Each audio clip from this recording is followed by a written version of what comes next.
Hey guys, welcome to the Chen Dynasty. I'm Mike Chen. And before we get started with today's video, I just want to give a quick shout out to my good friend Hio, who is an incredibly talented artist, as you can see. She just started a new channel where she does a lot of speed drawing, so if you guys like it, please subscribe. I'll have all her information in my description box. Okay, on this channel, we've covered a lot about Chinese emperors. We talked about what they did in their daily lives, their brilliant strategists who helped them rule the country. And there were many glorious dynasties in Chinese history, so you would think there must have been some pretty decent emperors. So in this video, we're gonna talk about some of the greatest emperors to ever rule China. We're gonna count down this list from number 4, Emperor Gaozu of Han. According to historians, the two most far-sighted and influential political figures in the history of mankind are Caesar, who founded the Roman Empire, and Liu Bang, who founded the Han Empire. Not many people in Chinese history went from a simple farmer to become emperor. In fact, there were only two. At the end of the Qing dynasty, Liu Bang, who most people knew as Emperor Gao, was born to a peasant family. It was said that one day when Liu Bang's father went to attend to his wife, the sky darkened with lightning and thunder, and a dragon appeared beside his wife. Later on, his wife became pregnant and gave birth to Liu Bang. When people looked at Liu Bang, they actually believed his facial features resembled that of a dragon. He had the whiskers, the beard, and a high nose. As a child, he loved to goof off and hated to study, but people always felt that there was something really special about him.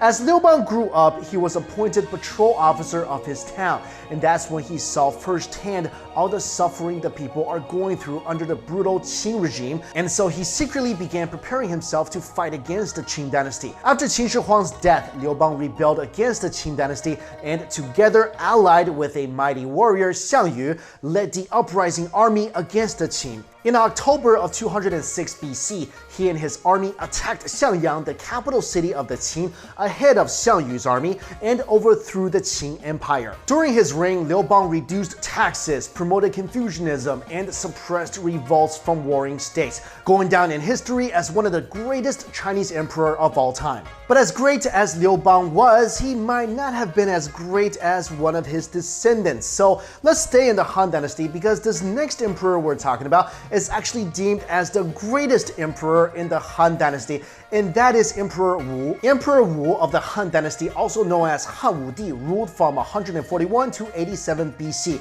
as a brave and energetic campaigner. Of all Han Dynasty notables, he earned the highest regard from traditional Chinese historians due to his role in vastly expanding China's territory and creating a prosperous, centralized state that is remembered today as one of the greatest periods in Chinese history. When his father died in 141 BC, the 16-year-old crown prince assumed the throne as the Han Dynasty's 7th emperor. Emperor Wu introduced the custom of naming the emperor's coronation year with a blessed title or nianhao as reference for Chinese historical records, and then changing the title every year or every few years, either during auspicious times or to commemorate an event. The first year of Emperor Wu's reign was named Jianyuan, meaning establishing the first. After ascending the throne, Emperor Wu implemented a series of measures to consolidate the strength of the central government. From the beginning of the Han Dynasty, many kinsmen of the previous emperors were delegated large areas to govern. Soon their power posed a potential threat to the emperor. Emperor Wu diluted their power by passing a law that allowed regional kings and dukes to pass their land on to any of their children rather than only their first sons. This led to the large areas being divided into many smaller units. In order to select the social elite into civil service, Emperor Wu established a recruitment system that allowed officials at all levels to recommend outstanding individuals for apprenticeships or scholarships to serve the government. Such an approach provided opportunities for capable scholars with less privileged statuses to enter the administrative system. Even people from very poor or lower backgrounds like slaves and prisoners of war were able to become important officials and generals. In addition, Emperor Wu made Confucianism the state religion and made training in Confucian studies a requirement for civil service candidates. This ended the dominance of a blended legalist and Taoist philosophy during the early Han years. Most importantly, the emperor was determined to win the war against the powerful Xiongnu, an alliance of nomadic tribes that lived in the region of modern-day Mongolia that posed a major threat on China's northern frontier.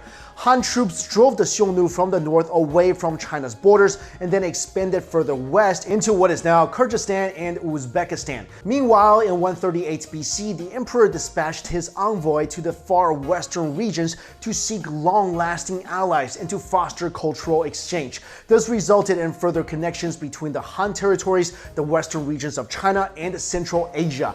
China made its name in the world during the Han Dynasty, and that is why the Chinese people are commonly referred to as Han Chinese. Emperor Wu was in power for 54 years and died at the age of 70. Under his reign, Han China saw its greatest expansion, surpassing the size of the Roman Empire during the same period.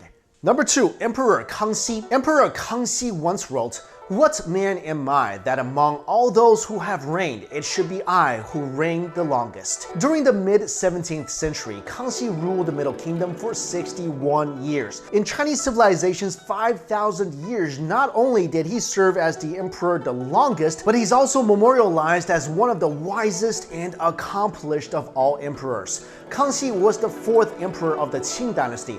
Qing rulers were not ethnically Han Chinese, they were Manchurian tribal people from north of the Great Wall. Kangxi's brilliant legacy lies in reunifying this vast empire, both politically and socially, consolidating Qing dynasty rule and contributing a plethora of cultural and economic developments. The Qing dynasty was officially established in 1644, and Kangxi was born 10 years later. When he was only 8, his father died of smallpox, and Kangxi ascended the throne when he was only 14 years old. The young emperor proved himself an intelligent, tactical, and worthy emperor. In the half-century that followed, Kangxi stabilized the dynasty, pacified inner rebellions and foreign contenders, and greatly expanded China's borders west and north. Under his benevolent rule, the empire prospered. Kangxi also had an immense passion for learning. Throughout his life, he continuously pursued and promoted ancient Chinese teachings, calligraphy, poetry, and music. He made tremendous achievements in geography, science, engineering, mathematics, and astronomy. He commissioned numerous compilations of records, maps, histories, and literature, as well as encyclopedic works like the Kangxi Dictionary. Emperor Kangxi ushered in a glorious age in late imperial China. Throughout Chinese history, the position of emperor came with the title Son of Heaven. Kangxi's longevity on the throne was thus taken as a sign of approval from above. And finally, perhaps the greatest emperor in Chinese history, Emperor Tang Taizong. The Tang Dynasty is widely considered the zenith of Chinese civilization. Its prosperity, peace, stability, and international influence during certain periods was unparalleled before or since. The capital city Chang'an, my hometown, was the largest metropolis in the world, drawing diplomats from around the globe, making China truly the Middle Kingdom. As with most Chinese dynasties, the Tang emerged from a period of chaos that ensued towards the end of the previous era, in this case the Sui dynasty. In 617, Li Shiming urged his father Li Yuan, the king of Tang, to raise troops in Taiyuan.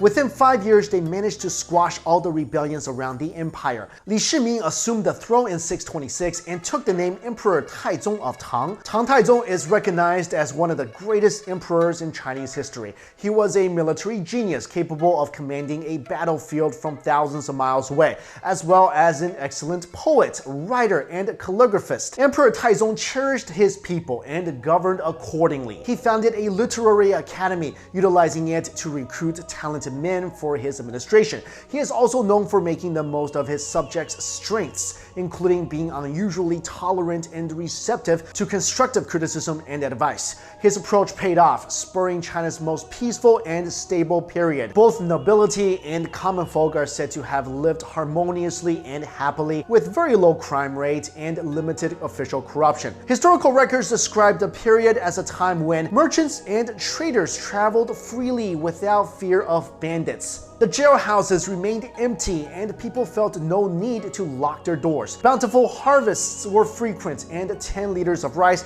cost only 3 to 4 qian. Travelers on long journeys did not need to prepare food because they could always find provisions on the way. Taizong extended his attitude toward people beyond China's borders as well. Though the Tang Dynasty possessed brilliant military prowess, he chose to employ his empire's advanced cultural and political achievements to attract sacked and annexed minority ethnic areas as far west as modern-day Kazakhstan. Nations from around the world sent diplomats and scholars to study Chinese culture, and the Tang Dynasty welcomed economic and religious exchanges. More than 400 countries sent tributes to Tang emperors, and over 100,000 foreigners were estimated to have resided in the cosmopolitan capital Chang'an. The Tang Dynasty was also a very active period of development for the three religions of Confucianism, Buddhism, and Taoism. The imperial civil service examinations were modified to focus on Confucian teachings, and in 645, monk Xuanzang returned from his pilgrimage to retrieve Buddhist scriptures from ancient India. That's the inspiration for the story Journey to the West. Tang Taizong is said to have personally led the welcoming party for the monk, meeting him at Zhuque Bridge along with hundreds of civil and military officials. The period from the reign of Tang Taizong to the rule of his descendant Emperor Xuanzong marked 130 years of prosperity, often viewed as the pinnacle of Chinese culture. So there you go, guys. Those are some of the greatest emperors in Chinese history. And I've been getting this question a lot, like, what am I going to do with this channel going forward? Obviously, you guys have been seeing a lot of cultural videos being uploaded on this channel, and that's one thing I want to keep going, definitely, because I love Chinese history, I love Chinese culture, so I definitely want to keep going with that. Also, we want to get to a point where we can be producing cultural videos of other Asian nations as well, because obviously not just China has a long and interesting history. And if you're wondering about the skits, that's something we are going to be doing as well, because talking about Asian culture in general, modern Asian culture, is something we want to do as well. But hopefully you guys have found the Chinese historical series really interesting, and I really do appreciate you guys watching. Thank you so much, everybody. See you later.